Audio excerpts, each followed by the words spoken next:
Guys, I just had one of the greatest gaming experiences I've had in the last year, and it was on my iPhone. Florence was made by new developer Mountains and published by Annapurna Interactive.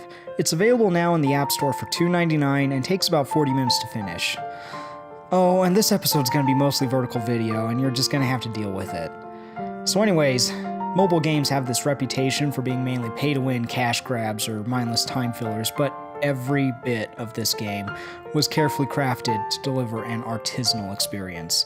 It's the equivalent of the difference between a $3 bowl of ramen versus a $49 bowl of ramen. But this game only costs as much as a $3 bowl of ramen. Florence captures the experience of falling in love better than any game I've ever played. It tells its story through pictures and music and creative gameplay that kept surprising me to the very end. You play mainly as Florence Yo, a 25-year-old living in the city and working as an accountant. You start the game out by going through her daily routine. You play her life as a series of progress bars. You do the required amount of brushing, like and share the required amount of social media posts, sort out the required amount of accounting numbers, make it through this conversation with mom with the required number of responses, eat the required amount of food. The first chapter shows that she's grinding her way through life, except instead of gaining a sense of pride and accomplishment for all this grinding, she's gaining the right to sleep. We see in the beginning that Florence is stagnant.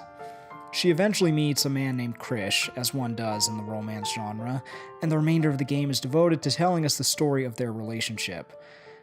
I'm a sucker for experimental games, and I think it's important that we expand the boundaries of what a game is, or what it can do, and eliminate some of our preconceptions on what a game must have.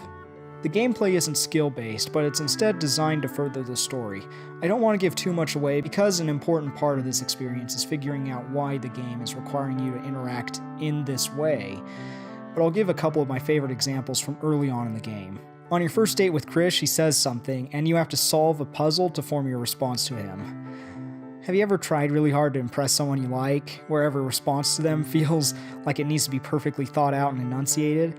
It sometimes feels like a puzzle, and putting together a puzzle for every response gets exhausting, but as your conversation with Krish progresses, the number of pieces needed to craft each response gets smaller and smaller, until eventually you just click with each other. And this dialogue puzzle returns later on in a very creative way. Later on, you assume the role as Krish as he moves into Florence's apartment. You go from room to room to put your belongings in its place, but soon realize there simply isn't enough room for both your stuff and Florence's.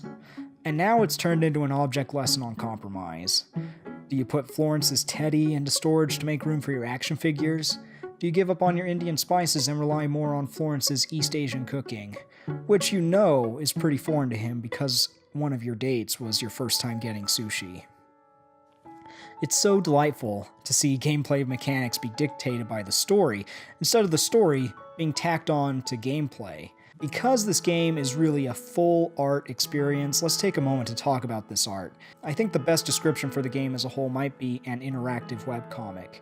The art is simplistic, yet able to capture each character's expressions beautifully, and I love the colors, the way they change in warmth as the character's mood progresses. And speaking of mood, we also really need to talk about music. This is a game you have to play with headphones on. Not hearing the music while playing this game is like watching a movie without the sound on. The score mainly consists of piano, which represents Florence, and the cello, which represents Krish. They both have their own themes, and it's really cool to listen as the two instruments start harmonizing with each other, or when the music starts matching your actions in-game. That being said, I need to mention that the music editing is one of the few weak points in the game. In some chapters, the player will jump between scenes really quickly, and every time you do, the music unnaturally cuts out and switches to a different track. And this is kinda jarring and disappointing, because I know there are music moments where the transition between tracks is much more fluid.